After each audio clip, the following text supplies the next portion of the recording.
nahiya. Sino kaya yung contestant na yan? Kapal ng mukha. If I were her, I'd step out of this place immediately. Hindi lang yon. She better back out. Dahil dinudumihan niya ang pangalan ng prestigious pageant na to, no?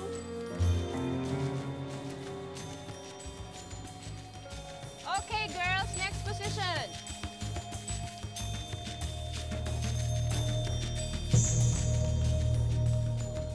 Face the camera.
Bigyan niyo po ako ng sign na kakampi ko kayo.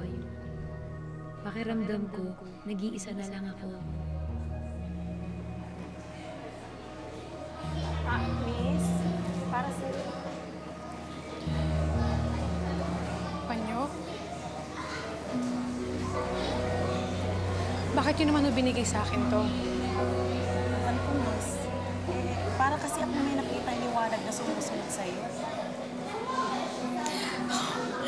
Baka ho ano lang yon yung liwanag sa bintana. Hindi, Miss.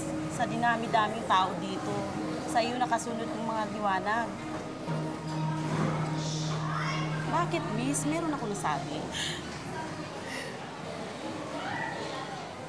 Wala ho. Miss, okay ka lang? Hindi nyo lang kasi alam kung anong epekto ng pagkakabigay niyo sa akin itong panyong ito eh. Thank you ho talaga. Ginamit ho kayong instrumento ng Diyos para palakasin ang loob ko.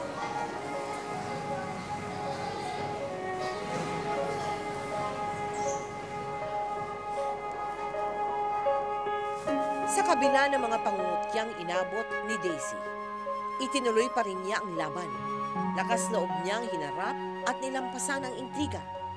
Nanalo siyang second runner-up at Miss Expo International sa Mutya ng Pilipinas 1995. Ipinadala rin siya sa Ecuador kung saan naging fourth placer siya sa Miss Expo International Beauty Pageant.